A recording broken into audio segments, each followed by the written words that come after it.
നമസ്കാരം സുഹൃത്തുക്കളെ. 2026 ഫിഫ ലോകകപ്പിന്റെ റൗണ്ട് ഓഫ് 32-വിൽ ബ്രസീലും ജപ്പാനും തമ്മിൽ നടന്ന മത്സരം ആരാധകരെ അവസാന നിമിഷം വരെ ആവേശത്തിലാഴ്ത്തി. ഒടുവിൽ 2-1 എന്ന സ്കോറിന് ബ്രസീൽ തിരിച്ചടിച്ച് പ്രീ ക്വാർട്ടർ ഫൈനലിലേക്ക് മുന്നേറി. മത്സരത്തിന്റെ തുടക്കത്തിൽ തന്നെ ജപ്പാൻ അതിവേഗ ആക്രമണങ്ങളുമായി ബ്രസീലിനെ സമ്മർദ്ദത്തിലാക്കി.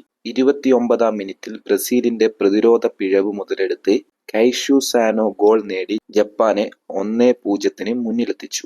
ആദ്യ പകുതിയിൽ ജപ്പാന്റെ സംഘടിത പ്രതിരോധവും വേഗമേറിയ കൗണ്ടർ അറ്റാക്കുകളും ബ്രസീലിനെ കുഴക്കുകയായിരുന്നു. രണ്ടാം പകുതിയിൽ പരിശീലകൻ കാർലോ അൻസലോട്ടി നടത്തിയ തന്ത്രപരമായ മാറ്റങ്ങൾ കളിയുടെ ഗതി മുഴുവൻ മാറ്റിമറിച്ചു. ബ്രസീൽ കൂടുതൽ ആക്രമണാത്മകമായി കളിച്ചപ്പോൾ 56-ാം മിനിറ്റിൽ കാസ്മിറയുടെ ഹെഡർ ബ്രസീലിന് സമനില സമ്മാനിച്ചു. അതിനുശേഷം വിനീഷ്യസ് ജൂനിയറും കൂട്ടരും തുടർച്ചയായി അവസരങ്ങൾ സൃഷ്ടിച്ചു. മത്സരം അധിക സമയത്തിലേക്ക് നീങ്ങുമെന്ന് എല്ലാവരും കരുതിയ നിമിഷം 95-ാം മിനിറ്റിൽ ബ്രൂണോ ഗിമറയൻസ് നൽകിയ പാസ് ഗബ്രിയൽ മാർട്ടിനെല്ലി വലയിലാക്കി. ആ ഗോൾ ബ്രസീലിന് 2-1 നിർണായക വിജയം സമ്മാനിച്ചു. ഈ വിജയത്തോടെ ബ്രസീൽ അവസാന 16-ലേക്ക് മുന്നേറി. മറുവശത്ത് മികച്ച പ്രകടനം കാഴ്ചവെച്ചിട്ടും ജപ്പാന്റെ ലോകകപ്പ് യാത്ര ഇവിടെ അവസാനിച്ചു. അടുത്ത റൗണ്ടിൽ ബ്രസീൽ നോർവേ അല്ലെങ്കിൽ ഐവറി കോസ്റ്റ് എന്നിവരിൽ ഒരാളെ നേരിടും. ഈ മത്സരത്തിലെ നിങ്ങളുടെ മാൻ ഓഫ് ദി മാച്ച്